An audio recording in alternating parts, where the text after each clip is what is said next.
All right, everyone, good morning. Good morning, everybody. I'm Dennis. I'm Steve. And we want to thank you for joining us today. So we're going to go ahead and get the presentation started. So welcome to the fall webinar series. Again, we want to thank everybody for attending. For most everybody, harvest is over.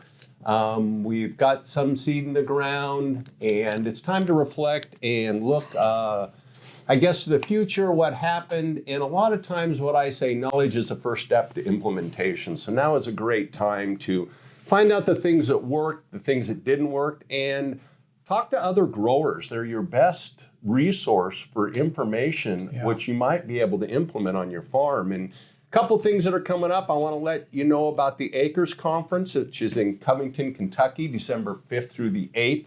Steve and I will be at this one with the trade show booth, so we'll be out on the floor looking forward to talking to all the growers. And then we will also be doing a presentation at Acres this year. And then I also want to let everybody, that's an in-person event. And then we've got the Regen Rev event, February 2nd, 11 a.m. Eastern, which is 8 Pacific time. That is a virtual event. You can do it from your own home. I'd use my fingers. That's right.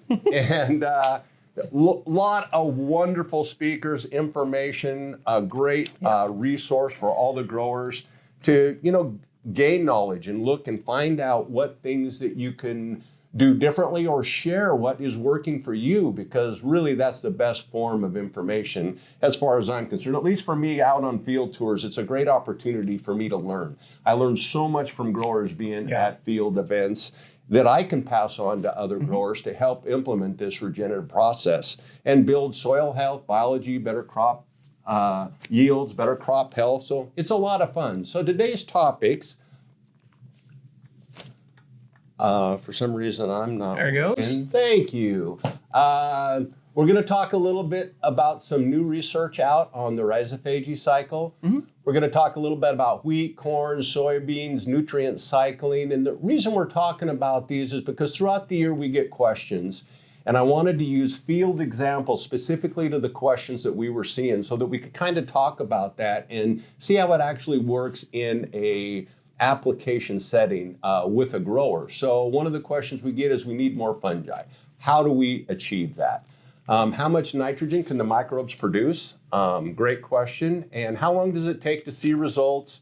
What can I do to manage my weed, which is a great one and can be both for the organic grower and the conventional grower. Yeah. And then how fast will biodigester or spectrum break down field debris? So we want to talk a little bit about each one of those things today. And one of the things that I want to remind everybody that, as we always say, leftover parts are not proof you made something better. So living systems were not created by accident. And as we go through here and talk today, you're going to see that everything is connected. Bruce used to talk about that. We can't ignore one thing and pretend that it doesn't exist, because they all work together. They all function as one part.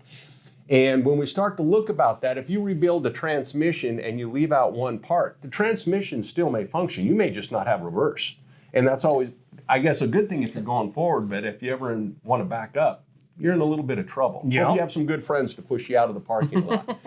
So with that being said, let's kind of get started here. We want to talk a little bit about the status quo. Is it good or bad?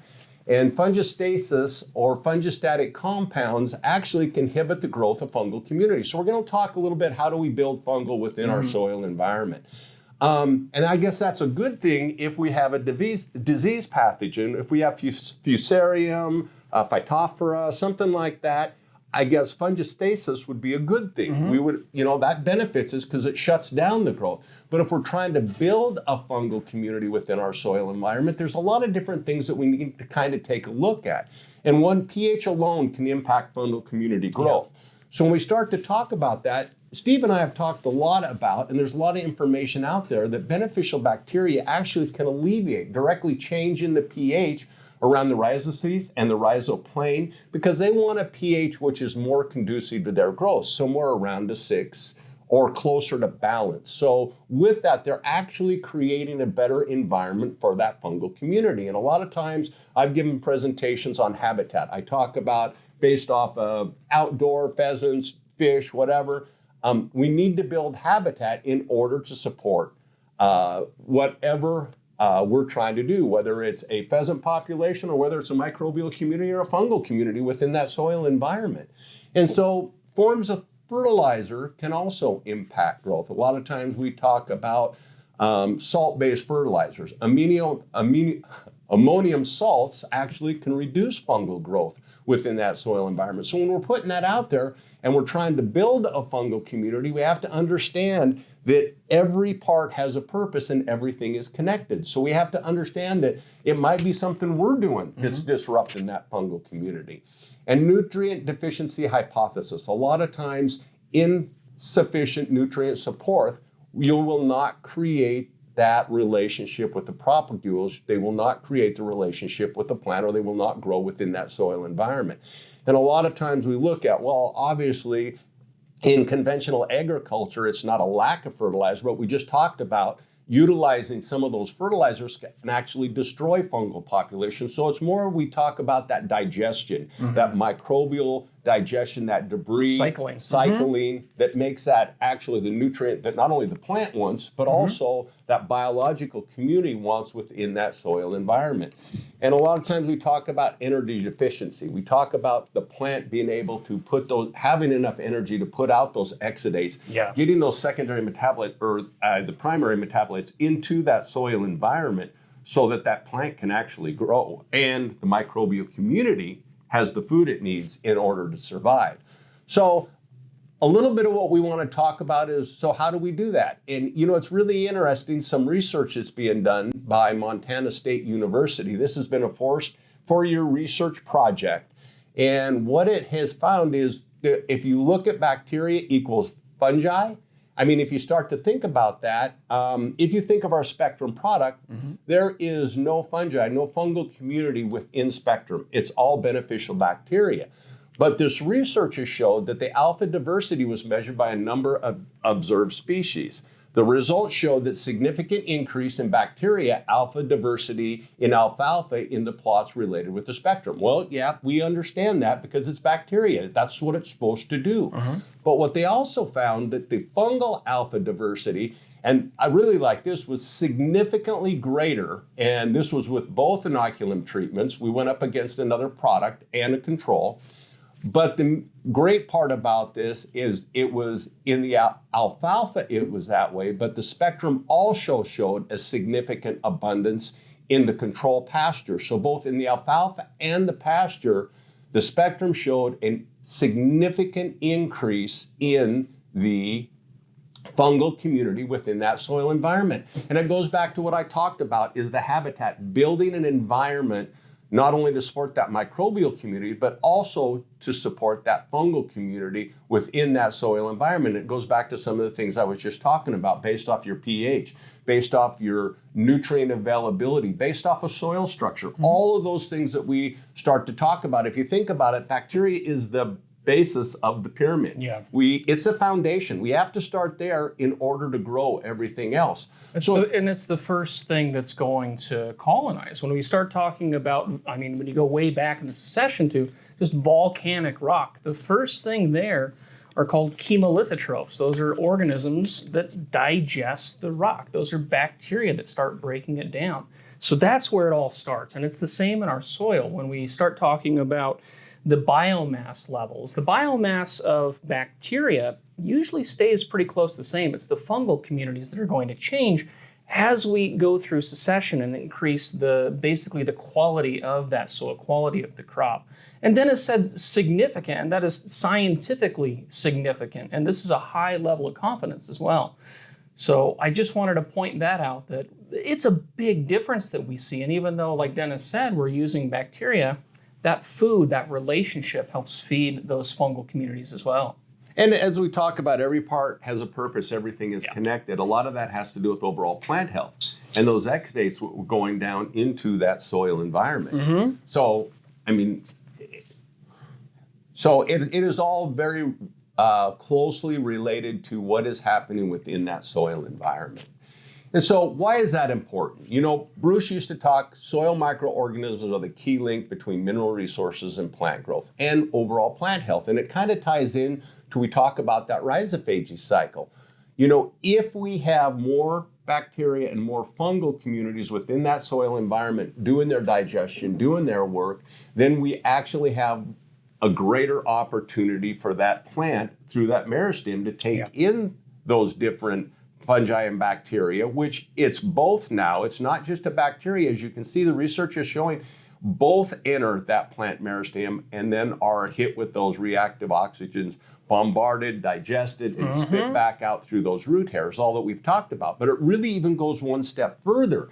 And I've highlighted in blue here that it talks about the microbe protoplasts that are replicated within the root cell. So many clones of the initial microbe are then spit back out into the soil environment. So what we have here is a beneficial bacteria entering that meristem.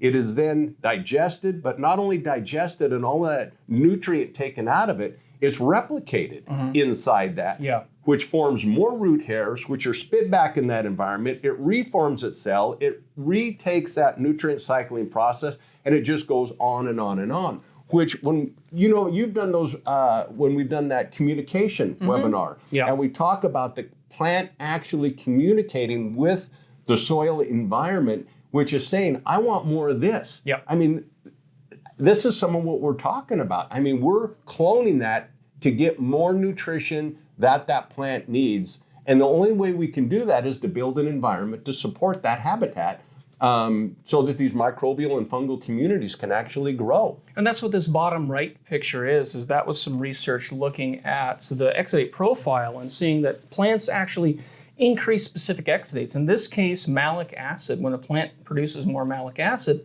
it's been found to attract Bacillus subtilis. And if you look at this root, that is well surrounded and around all those root hairs where all these organisms are being pushed back out in the environment to get right back to work and do their job. And I wanted to go a little bit deeper into the rhizophagy and look at some of the actual chemical reactions that are going on, because it is just incredible when we see how in-depth and how interconnected these systems really are. So when we look at what's going on, first thing, like Dennis was saying, is these microbes go into the plant. And then once they're inside, these microbes sense the stress, so they release ethylene. And this ethylene triggers not only the cell growth, so when we talk about that pulse, that root hair growth, that's because of those organisms in there. They're communicating with the plant. They're releasing that ethylene. That ethylene is changing the plant's growth profile, as well as they can release phytohormones. We'll talk a little bit more about that. And this also triggers the superoxide. Dennis mentioned the reactive oxygen species. That's the superoxide. And that's going to rip and tear apart those organisms. It tears apart. It's the loss of cell wall. And so you end up with just the protoplast. The organism without its cell wall is it's like a balloon. And then if you put that balloon in a helmet, that's the idea of the cell wall. So this protoplast is leaky. And so this combination of ethylene that the microbes are producing, plus the superoxide that the plant produces, generates both hydrogen peroxide, which, I mean, we've all had cuts and we've all foamed it out of there. It breaks those organisms down, but also carbon dioxide. And this, I say, is very cool, because we know that when we're talking about gas exchange, how critical carbon dioxide uptake can be, and that includes from the root. In this case, we're talking about direct carbon dioxide availability inside of that plant. And we'll see where it comes into play again. So here we can see once those microbes are stressed and they're starting to be bombarded with the superoxide, the reactive oxygen species, they start producing nitric oxide, and they spit that nitric oxide in the environment around them. And that's being used by the microbes as an antioxidant. They want to soak up as much of that superoxide as they can, so it damages them as little as possible.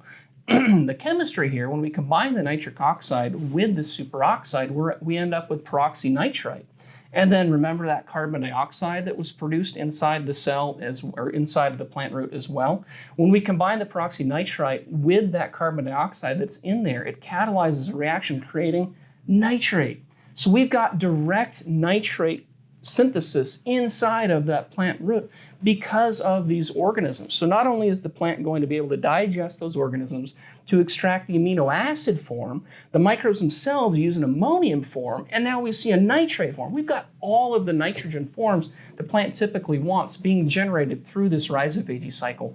And it is incredible, and we can see that these benefits happen even when we're talking about a plant that is a non-leguminous, non-nodule forming, right, Dennis? So we can see nitrogen fixation going on there. Yeah, and that comes back to the question, how much nitrogen can these microbes Yep. actually produce? And, we're not even talking about, well, we are talking about, but in the last process, that doesn't even relate to the nitrogen-fixing bacteria that are working within the soil of free living and the endophytic. And so we start to look at, this was a study done with azospirillum, which happens to be one of the many organisms in our spectrum NFB. But the finding of the study basically shows that agronomic efficiency was enhanced, apparent nitrogen fertilizer recovery was enhanced, and nitrogen uptake with the wheat plant increased in both the root and accumulation within the grain, which is all very important when we start to talk about this. So we now have some documentation, and this is stuff that we've been working on for years, which kind of goes into a field example that I want to kind of use here to kind of talk about it. And this is growers basically in the Pacific Northwest starting to see a hope based on the idea of being able to reduce the amount of nitrogen that they're utilizing. And this all comes back to, again, everything is connected. It's a very complex system. But we talk about we want to still maintain our yield. We want to reduce and increase carbon, but we want to reduce burning up the carbon. Yes. And a lot of these things that we talk about all the time in regenerative agriculture are all related. So when we reduce our inputs, we can maintain healthy growth. We get amazing root development, and the microbial carbon pump now can put out that carbon. Sequestering. Sequestering it, and we're not burning it up based on excessive amounts of nitrogen. So in this basically case, there was 37 pounds of nitrogen used in the winter wheat. Now, historically, this field was heavy in cheatgrass. And it was interesting because this spring when I was down talking to the grower, this was a really wet spring, late into the year, and cheatgrass was really a significant problem. Oh, my shoes and socks will agree with you there. Yeah, well, every pair of sock I take out, I still find cheat seed. So anyway, I mean, with that being said, I kind of mentioned that to the grower, and because there was no cheatgrass in this field. And he said, 3 years ago, this used to be our worst field. Now, based on changing of agriculture practices, changing the way they fertilized and took care of it, we start to see that succession of basically we're changing that soil environment. So it's no longer conducive basically to that an environment or the habitat for that cheatgrass to be there. Yep. And so, it's really exciting when we start to see those types of things. The other thing about it was on this trial field that we've been doing, we did not have to use any fungicide or insecticide. And the amazing part about that is rust was a huge problem in wheat this year. Cool and wet led to rust? I know it, isn't that unusual? And actually this variety that was planted is fairly susceptible to rust. So giving you a little information on what we did here, the standard average program was 110 pounds of nitrogen with a in-furrow starter package, 2 applications of a fungicide for rust, and 1 application for the insecticide.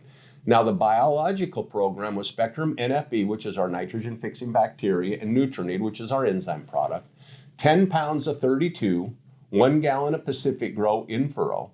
We followed up with our first foliar in April, which was Micro 5000, and 5 pounds of soy protein. And that is not 5 pounds of nitrogen, that's 5 pounds of actual product, so that's less than a pound of nitrogen.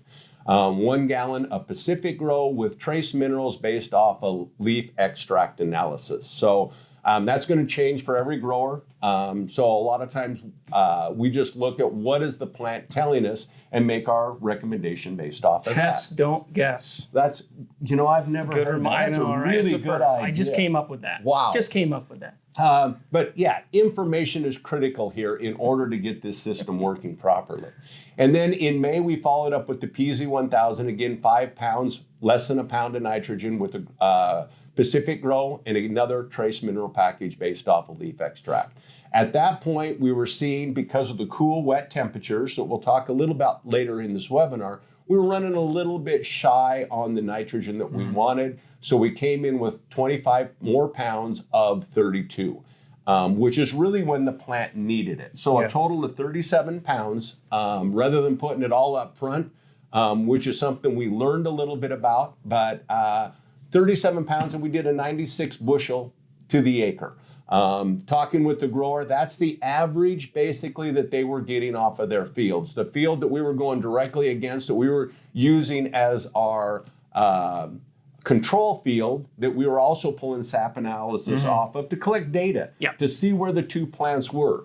It went at right at 100 bushel per acre. So significantly good, not a significant difference in yield, and there's actually a few things that we're still fine-tuning this system, but if you look on the back, you can kind of see a ridge back there. One of the things that happened is there was a little bit of residual product left in the tank when we did that first. So basically we refilled the tank, went out to put our biological inoculation, everything circulating, and we went out in that first strip. There was just enough residual nitrogen, just a little bit more, that made an impact. This first strip on the outside edge actually did 114 bushel, roughly right out there per acre. So we made some changes based off of that, and a little bit of it due to environment.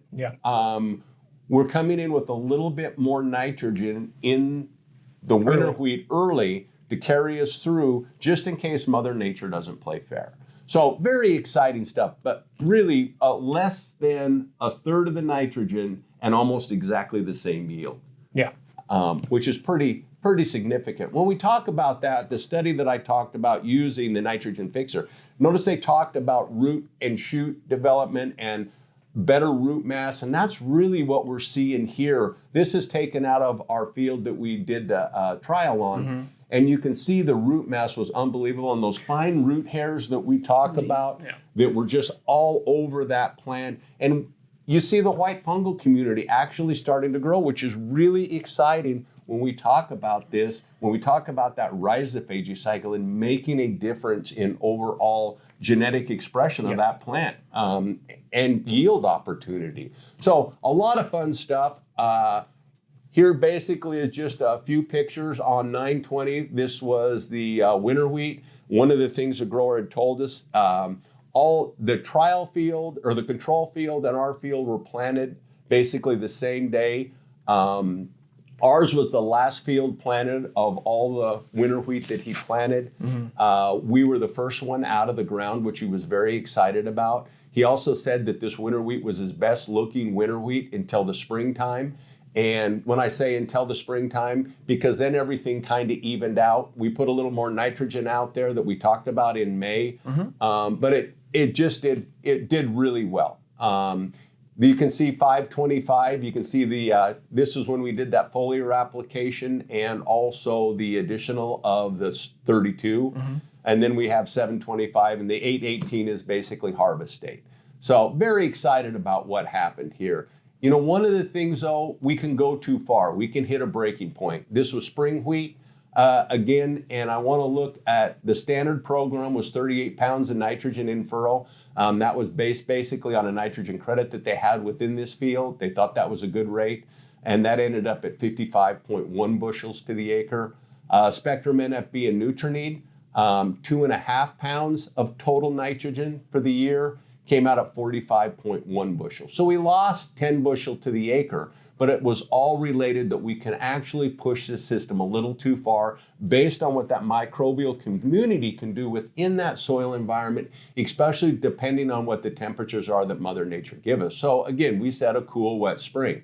So we lost tillering early in the year. So again, a little bit of extra nitrogen, but if you look at this, the field and you see this line right down the middle, this is the biological and the standard. At this point right here, once it warmed up, you really can't see a difference between the two crops. But early on when we needed that nitrogen, basically there wasn't enough there because that microbial community, the temperatures were just not ideal for them producing nitrogen fixation is what we needed. That KPI, we missed that first KPI where, like you said, the tillering. We needed a little more nitrogen in there to maintain that adequate growth in the cool, wet spring. But if you talk about it, 2.5 pounds of nitrogen to grow 45 bushel an acre wheat. That's nothing. That's a sneeze worth. That was pretty darn good. But again, what I'm saying here is the fact that a lot of times when a grower asks me how much nitrogen can I cut out of my program, and a lot of times I say it's third. Let's start with a third. Let's reduce it by a third. Let's use the nitrogen fixating bacteria. Let's use that biological system to make more nitrogen available. Because again, we have to produce a crop and we have to do it slowly. So it takes time. So let's talk a little bit about corn. A cool thing happened this year. I was out in Kansas and I spent a day riding around with the Field Scout. And the two pictures you see here on top, the Field Scout sent these to me. He was seeing thousands and thousands of acres in Kansas that looked like this that was being cut for silage. The picture down here are these ears. This is a grower in Kansas that is using the biological program. He's using beneficial bacteria. He's using the inoculums. He's using foliar nutrition. All the things that we talk about that that a system needs. We always talk about its program, not product. Yes. And we'll talk a little bit about that as we go on. But the cool part about this is the idea of what actually biology can do when it's related to drought stress, biology, and nutrient availability. So with that, in talking with the grower, he had some ideas of kind of what happened with here. But what I want to talk about is plant growth promoting rhizobacteria are known for mitigating environmental stress. We've talked about that a lot. ACCH deaminase is basically helps with the ethylene, modulating that ethylene production within that plant. And the outcome of this study that was actually done shows that a Bacillus subtilis strain actually can make a significant difference in reducing the stress ethylene level within the host plant. So that's a little bit of this research is talking about exactly what we've been saying that these microbial communities can do within the drought stress or a drought year or salt stress or all of these types of things that can add stress to that plant. And why did the Field Scout, what did he come up with? Why was he thinking that they lost so much kernel? Well, so much of that came down to the idea of pollination. And at pollination, what he said is those tubes collapsed. So they were not able to pollinate into the tubes because they had collapsed and the pollen was just not able to get into the tubes. And he thought a lot of that was related to calcium availability. And we've talked about calcium time and time again and being so critical for reproductive at the early stages in cell development.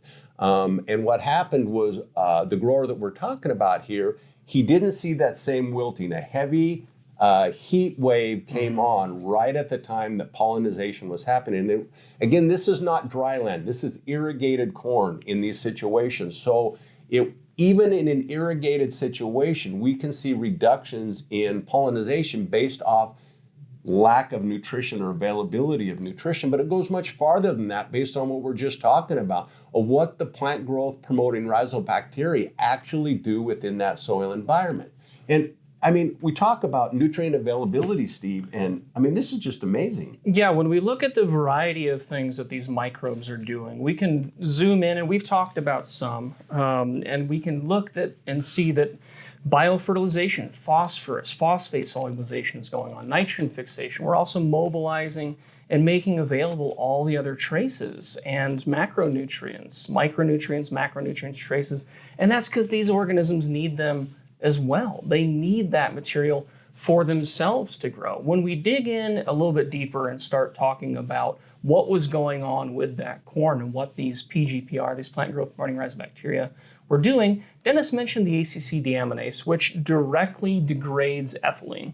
So we're breaking down that ethylene, and ethylene is responsible for speeding up senescence in the plant. Basically, when a plant senses that it is going to run out of steam or going to die, it wants to produce some babies rather than no babies, which makes sense. So it's going to speed itself up. But what these organisms do is they slow that down. But that's only part of the picture. So when we're talking about in that stress environment, when you're sick, when you're stressed, well, you need more energy. And the plant is exactly the same. So having that phosphate solubilization is going to help give the plant the energy to grow through that situation. And it's going to also, these organisms are also changing the hormonal profile, increasing the cytokinin production, which is also going to impact abscisic acid pathways. And it's going to help the plant close its stomata, as well as, like we talked about, potassium mobilization. Having that potassium more available for the plant allows it to more adequately and speedily close those stomata. We're also talking about when the plant is stressed, when you're sick, all those things are going on, it doesn't have the ability to clear out some of those toxins it produces on its own, some of those reactive oxygen species. So these organisms are directly producing antioxidants. And we talked a little bit about that with the nitric oxide going on in the root. There are others that these organisms are doing to help protect the plant. When we start talking about a drought stress or a salty environment, osmotic stress can become a real problem. Osmosis is basically just water moving from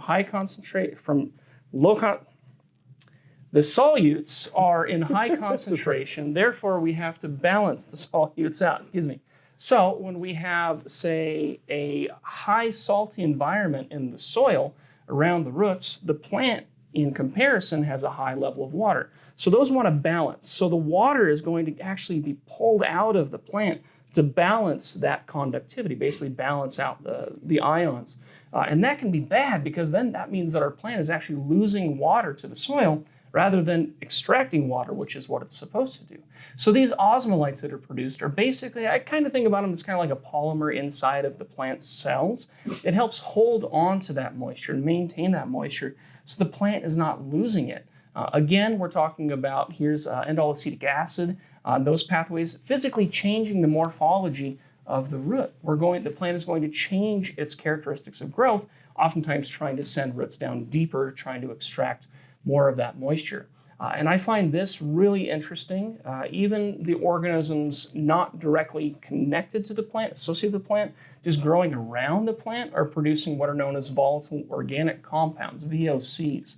And that's like the breath. That's the smell of the microbe. And just the smell of the microbes. These microbes are spitting out VOCs that allow the plant to move more of the sodium from its shoot to the root and then out, which is incredible. It can be kind of scary when we talk about this osmotic stress. We could be increasing water loss, but the microbes do something to fix that as well. They're going to use their EPS. We've talked a lot about aggregate formation. EPS, extracellular polysaccharides, those are basically the glue that the microbes are using to bind soil particles together, to make that house, make that rhizosheath. And these organisms can actually bind that sodium inside of that glue. So that material that's holding your soil particle together has that sodium locked up in it. And it is just incredible how many different things are going on. Like Dennis said, they're all interconnected. We've got all these pieces going on, but all of them are going to be there to help benefit the plant because the microbes, they want to grow. Every organism's long-term end goal is basically to reproduce. And if these organisms can have a healthier plant producing more photosynthates that are being spit down in the soil environment as exudates, they can grow more readily. So it benefits everyone. And that's where the energetic balance. So living systems aren't created by accident? No, they're not. Well, and when we start to talk about this, and I was talking with the field scout, and a lot of what he was talking about is calcium. Mm-hmm. We could have this exact same scenario with a field irrigated corn that had good calcium levels that could still have had pollination problems because of it was missing, as we say, one part of that system. Every part has a purpose. So, with this, when we start to talk about potassium regulation in the opening and closing of the stomata, we start to talk about ethylene production. We start to talk about osmotic pressure. All of these things together are what make the system work. Yeah, even if you have adequate calcium, like you're saying, if you don't have these organisms there doing the rest of these activities, you can still have loss. Yeah. So, one of the questions we get, how quickly can I see results? And, there's so many variables when it comes into this, but this was a grower in Illinois that I visited this year with AEA. I thought of the perfect answer for that question. After you start implementing some of the things that you we need talked to do. about. Exactly. After. Exactly. But he'd been a conventional grower. He was tired of the conventional process and one day said, that's it. I'm going 100% organic and I'm switching. Now, obviously, he's got his 3-year that he has to do, but he went full organic his first season. So away from everything that he had been doing, and now he basically went with a lot of the stuff that we're talking about here, in-furrow applications set up. I was going to put pictures in here. I forgot, Steve, of his seed drill that he refit in order to do liquid application right in on top of the seed. But he was so excited when we were out there visiting. And as you can see in the picture here, we have some deficiencies. We talked about those as we walked through his fields. Being expressed in his plant. But he was very excited about the amount of yield, the size, the kernels, the rows, the size of the ears, and what he was seeing going on within his soil environment. When we talk about that rhizophagy cycle, we talk about those fine root hairs, and we see all of those areas where fungal and microbial are being spit back out into that soil environment. We see that little fungal community growing. These were the things that got him very excited after the first year that he was starting to see. And yet he still had a very, very nice crop. So very excited about that continuing on next year. It'll definitely be a grower that we'll continue to watch here over the next few years and hopefully bring you more updates. But we also see that in soybeans. I mean, this was a grower we saw out in Indiana. This was one of Jason Stoll's customers. And Corey Sinclair here is in the picture holding up that soybean plant. But it was kind of cool. The thing that the grower was really excited about, which actually is funny, is the nodulation on his plants. The size of the nodulation and the amount of them. And a lot of those broke off. We had to be very careful to get those out of there. And so that we had that entire group hanging on that root. And the thing that's important, this is producing nitrogen for the next year's crop, which is going to be followed by corn, which they are very excited about. This is why they are doing the system. This is why they're adding that biological to make the entire system function better, and they can reduce the amount of nitrogen they need and still have high-yielding crops. He sent us a picture on the tailgate from that plant, 263 pods, almost 3 bean pods. He was very, very excited about that and the quality of the stand. So just some fun stuff, that we always want to take a look at. And, we talk about every part matters. When we start to talk, we talked a little bit about the cheatgrass. Yeah. And, talking about weed control. This is an organic grower in Kansas who had a thistle problem. It was an organic field, very limited tools in order to control that thistle. They were talking about taking it out of organic so that they could control it. And we talked to them about basically doing a soil application to speed up that process. A lot of times, so often we talk about, well, the reason the weed is there because of a nutritional deficiency. A lot of times that may be calcium when we start to talk about thistle or compaction or whatever it might be. And so the weeds are there for a reason. And Bruce used to talk about the idea of not only is it the compaction or the calcium deficiency, but it's that microbial community around that plant which is able to extract that calcium out of that soil environment and make it available so that we basically no longer have a calcium deficiency. So with that being said, we used some Tiger 90, some gypsum, OP8 was the inoculum that we used with a little bit of Rejuvenate, Sea Shield, and manganese based off of field data, test, don't guess, and plant sap analysis. We understood that there was a manganese deficiency within that soil environment. That was put out in the fall, incorporated in. In the springtime, after the corn was planted, at about 6 inches, there was a foliar of Rejuvenate, basically Spectrum PSB, and a little bit of calcium and a little bit more manganese was put out, not only for the plant, what was growing, but also to help any of those thistle plants that might be coming back, to kind of give them what they were there to mine for and to alleviate the deficiency within the corn plant. And when I was out there, we walked out into the field and the grower tried to show me where the thistle problem was, and we couldn't find it. And this was a large, I mean, I want to say he said it was over an acre that they harvested around because it was all filled with thistle the year before.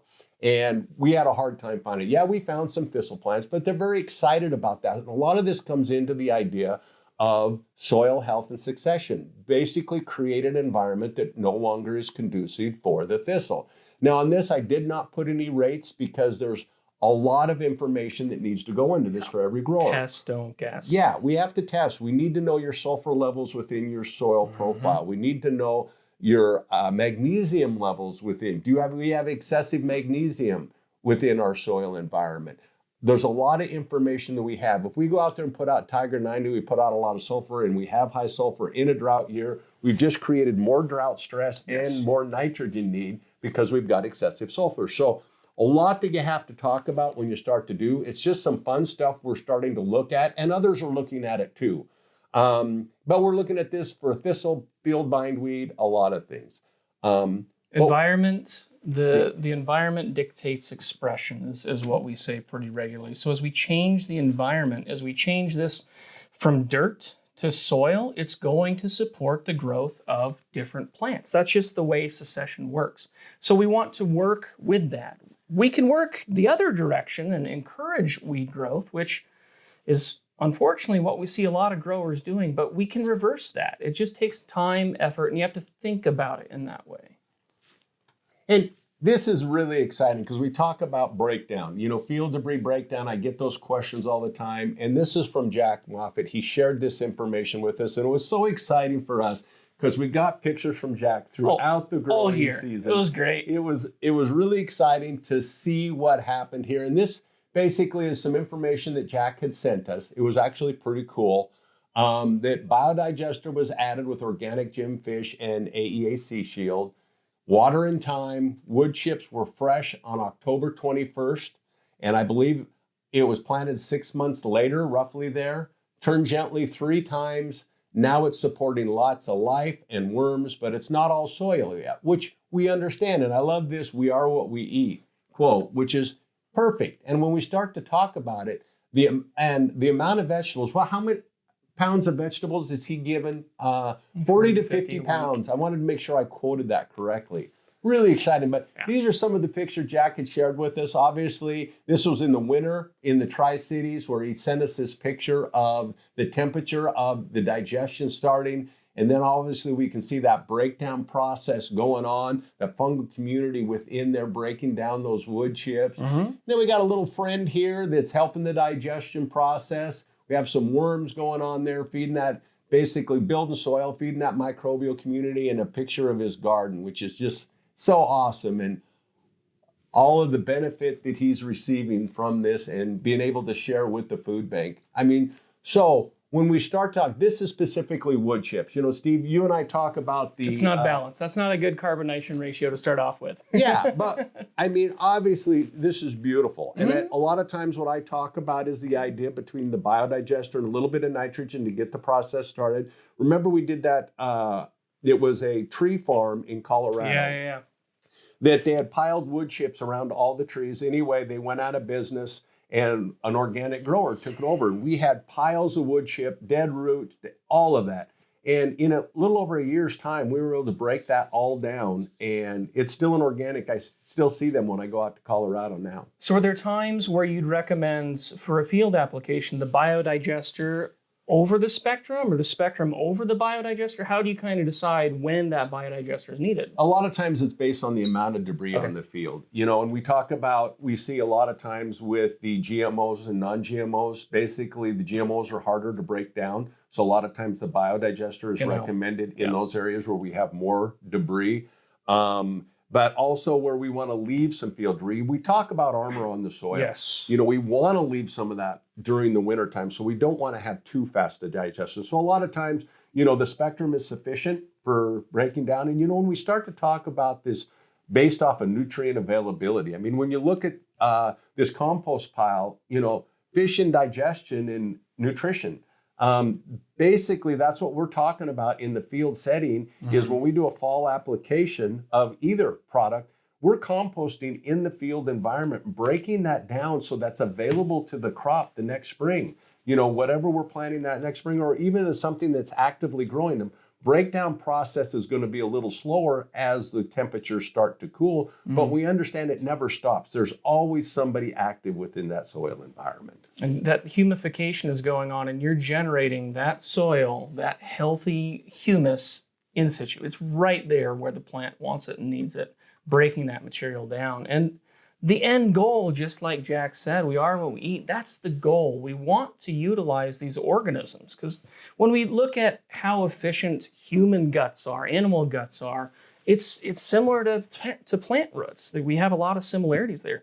We're not good at extracting nutrition from the food we eat. It takes the microbes in our gut to extract that nutrition. And it's the same around the root. The plant is not good at extracting nutrition. It relies heavily on those organisms. And that's why the rhizophagy cycle is so important. So the microbes are the source of mineral and the source of nutrition, and the plant is the source of the carbon.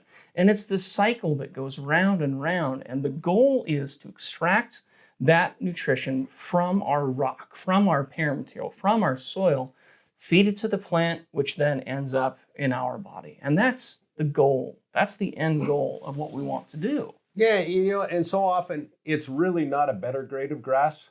It's a better grade of nutrition is what you just talked about. Yeah. And I mean, we all love happy cows. Who doesn't love a happy cow? So with that, I think we'll go ahead and get started and see what questions came in. I know we had a couple questions come in earlier. Well, and I did, the way that I discussed the ACC deaminase, thank you, Ann, you pointed out, ACC deaminase is a precursor, and the way I describe it is breaking it down. So a little bit of confusion there, just wanted to clear that up. So thank you. And then when we get into some of these questions, we took some of the ones that have come in and we wrote them down and just kind of wanted to go through those, but please feel free, add questions. If you have questions, type them on in, ask, and hopefully we'll be able to give an answer here. And if you don't get your answer, send it on in and we'll try to address it maybe in the next webinar. Okay, so when we look at this, if I'm using compost or compost tea, does an inoculum help? We have a lot of growers that are utilizing compost and compost tea, and those are fantastic materials.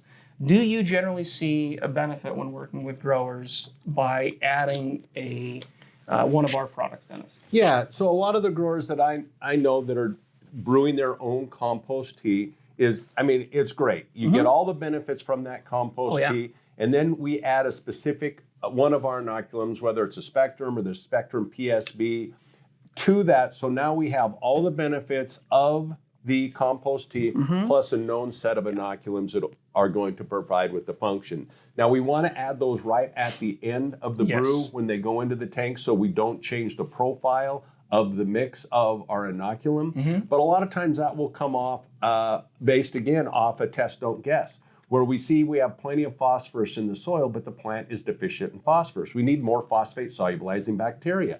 So you do your compost tea, you put in those phosphate solubilizing bacteria in the Spectrum PSB, and now you have a known set of organisms specifically going after that phosphorus. And now we know with the rhizophagy cycle, they go into the plant, they reproduce them, they clone them, and they spit them back out. That's right, to do the job again.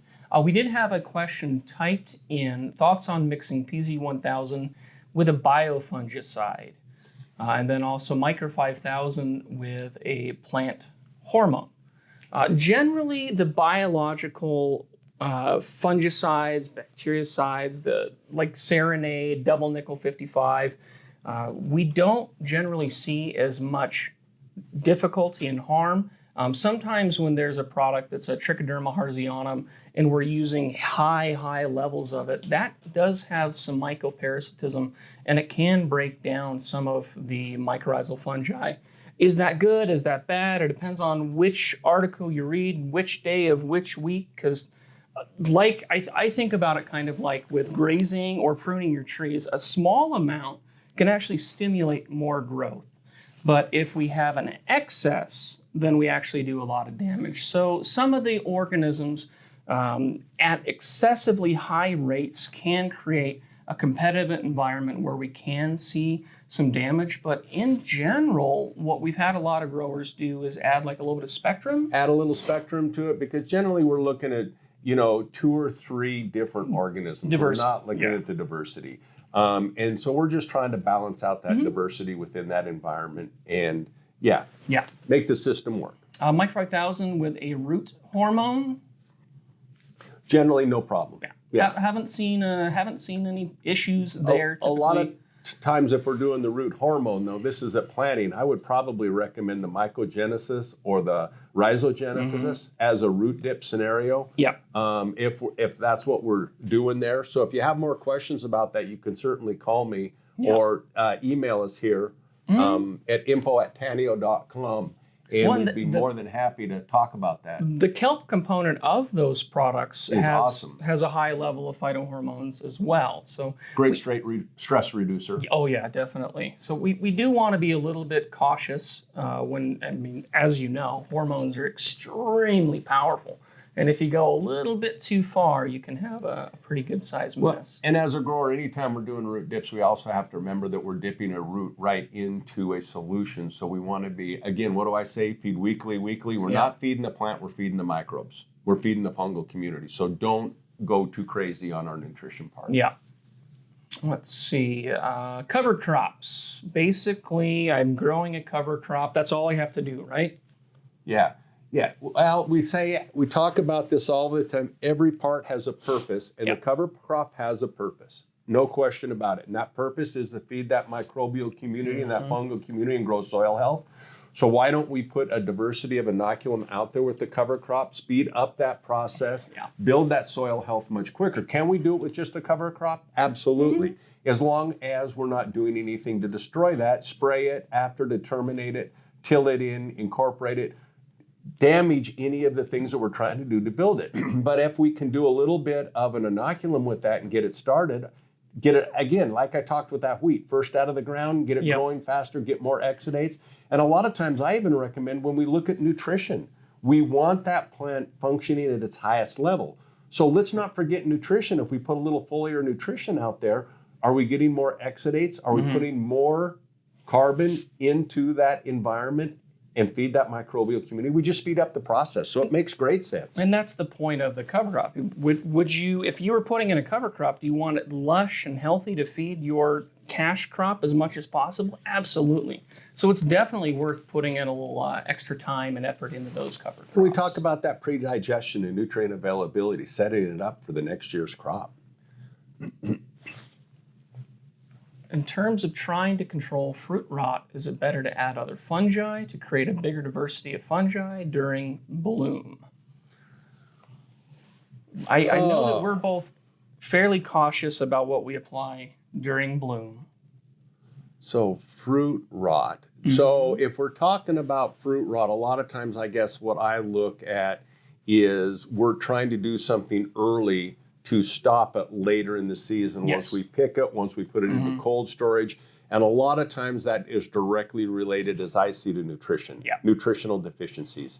So my recommendation would be the more diversity that we can actually, balanced diversity that we have within our soil environment, doing their function of digestion and helping make nutrient available to that plant, in addition to some very well-timed foliar applications. And when I talk about nutrition on fruit trees, I'm talking bud swell. I'm talking very early in the year.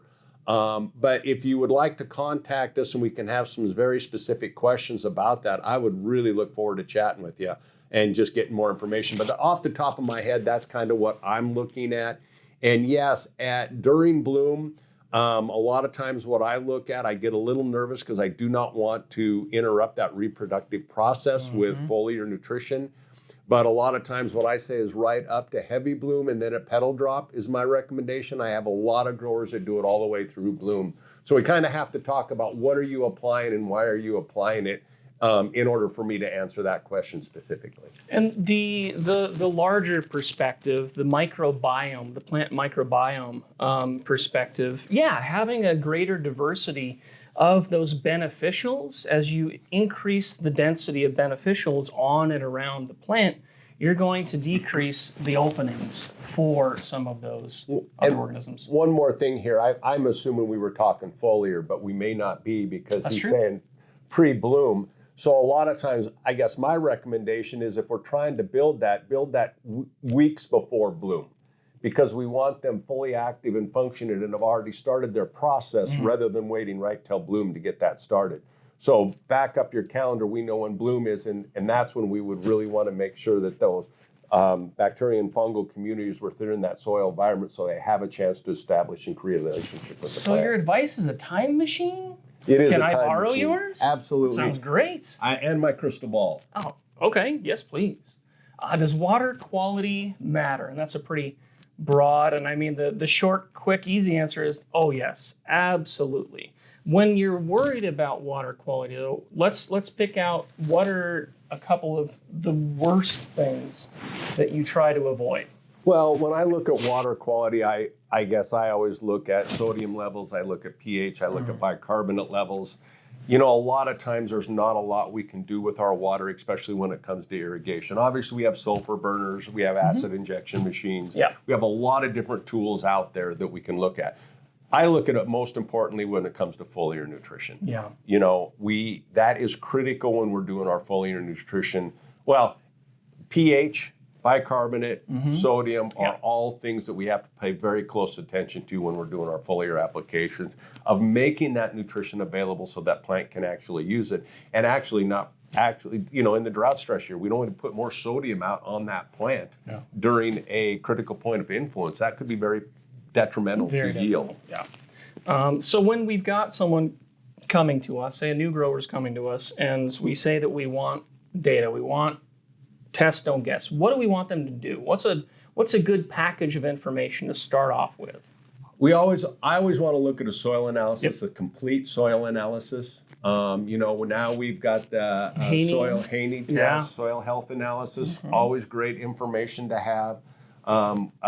You know, tissue sample, plant sap analysis, leaf extract analysis, something so that we can make a correlation of what is in the soil and what is being made available to the plant. Water extract analysis, which comes with the Haney test, lets us know not only what's in our soil based off at acid extract, but also water soluble tests, water paste tests, so what's actually available, and then what is the plant getting? So I mean, there's really a few different levels, and all it does is give us a picture, a snapshot of what's happening at any given point in time. But it helps us make decisions, I guess, not only nutritionally, but also biologically of what is going to make sense to utilize within the program. Let's see. Karen, I think we can. We want this wood chip slide, I believe. Did you have a question about that, Karen? Or you just wanted to see it again because it's so pretty? Again, thanks, Jack. Yeah, appreciate it, Jack. All right. Can I tank mix microbes basically? Do I have to worry? Can I just throw them in any old time, any old way? With like-minded products, I say yes. So, you know, Steve, you always say spray life or spray death. You know, we have to go back to the idea I talked earlier on salt-based fertilizers, how that is not good for fungal communities or beneficial bacteria. So a lot of times what I say is do your tank mix, especially when it's like-minded products. Your fish, your humates, your kelp, your soy proteins actually, even at a low level. Any of those things, mix those up in your tanks, add biology last. And then out to spray it. You know, I always like to see that carbon in there to help protect those microbial communities, which I see is really important. So that, I guess, is my recommendation. I don't recommend mixing microbes with obviously synthetic fungicides, synthetic herbicides, any of those types of things. And even some, you know, we talked about the biological fungicides. A lot of the times it has to do with mode of action. What biological fungicide are we using? So sometimes if you have a question, you can send us a label, we'll take a look at it and give you a recommendation on what you can or can't do. But yeah, as we always say, getting those microbial community out there in a living state is the most important thing. So let's make sure we don't destroy everything in the take mix. And if you are using salt-based fertilizers, it's what a lot of people do. It's one thing that I think you should always do is add some carbon, add a humate. It's going to help buffer some of that salt. It's going to help soak some of that material up. I mean, Stabilize the nitrogen. Exactly. Stabilize that. The cation exchange capacity, the anion exchange capacity of that material is something you want to do. So you should, in my opinion, always be adding carbon to what you're spraying, and that's going to help protect the microbes as well. Yeah, and that's very, very important. Sulfurous acid impacts biology in soil and foliar. It depends on concentration. If we have a high concentration, we have people that are using the sulfur burners, sulfur injectors, and we have them do the biology after, so that everything is done, the reactions have occurred, and then we add the biology afterward. We generally don't want to drop the pH too low with those organisms. We think about like fish hydrolysates, where they're purposefully taking the pH down to usually around a 3, and that's to deter, it's to stabilize. It's bacteriostatic, it's fungistatic. It slows down the growth of those. So if we've reacted everything and we have that no longer basically active, it's going to cause less harm. So yes, you can, and yes, we have people do it, but pay attention to concentration and pay attention to when and where you do it. Let's see, we are late season. Oh, we're frozen this morning. Yeah. How late can you go? Well, on foliar applications, as long as that plant is still photosynthesizing, you can still do foliar applications. A lot of times I recommend after harvest, we do a final foliar application. And in some areas that can get very late, depending on a lot of your apple varieties come off very late. So yeah, as long as we still have some leaves that are photosynthesizing, I recommend. And, there's so much research out there now that it's a lot of benefit comes from the wood and that plant taken in at that bud site, so we can't discount that, it's too late for a foliar right now, because we will see the benefits of it. And late in the season on the fall, it's interesting because I have growers in Kansas a lot of times applying Kansas, Nebraska, even back east, applying microbes very late into the season. Because again, it doesn't stop, it just slows the digestion process, and different organisms will be at a different level based on the application. If we have frozen ground, absolutely no. You're not going to get into the soil profile where you want it. Well, could you set up a rig where you've got like propane burners that are okay. That would be disruptive to other microbial communities, would it? They love heat in that winter time. But one of the things we do in the wintertime, I know in the warehouse, they put mittens and gloves and goggles on all the beneficials. So when they go out into that late season, they're prepared for winter. Yeah, and when we're talking about a product that has billions of organisms per gram, that's a lot of mittens. That's a lot of mittens. That's a lot of mittens. Legumes, do I need to do anything besides rhizobia? Do they create a benefit? Steve, you've talked about the relationship there of beneficial microbial strains like Megatherium helping actually with and a lot of that comes down to, in order for those legumes to create those nodules and produce that nitrogen, you talk about how much energy that takes into the plant. Well, I mean, look at these soybeans. They require a rhizobia for the nodule, for that nitrogen fixation to occur, but we do see benefits. Just like there are mycorrhizae helper bacteria, there are helper bacteria that can help those nodules form, and there are organisms, especially like Dennis was saying, the phosphate solubilizing bacteria. Nitrogen fixation is extremely energy intensive. It's one of, if not the most energy intensive processes that's going on in a biological system. For example, if you get 32 ATP off of breaking down a sugar, half of that, 16 of that is going to go directly to nitrogen fixation. So it takes a lot of energy. And like I mentioned before, energy is typically associated with phosphorus. We need that phosphorus. ATP, adenosine triphosphate, is the little micro battery that's in the cell. So by having more of the phosphorus available, we're basically adding more little micro batteries inside of the plant. So it has more energy to more effectively utilize that and go through those energy intensive processes. And one bit of research that I posted, I don't have it here, but yeah, it was a 30% increase in nitrogen content and nitrogen fixation based on using, like you said, Bacillus megaterium with that legume. Just incredible. So, I mean, as we say, these microbes are powerful, and we can't extract one thing out of it. If we're building an ecosystem, we're coming at this from an ecological standpoint, ecological approach. We want to build diversity. We want to build those communities.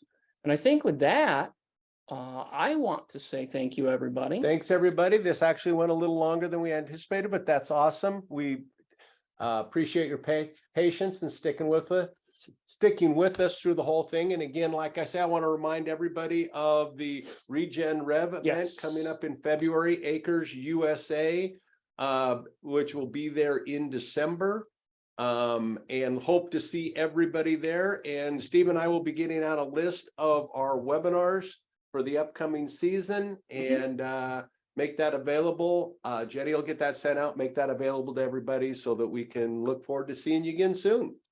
Thanks, everybody. Bye for now. Thanks, everyone.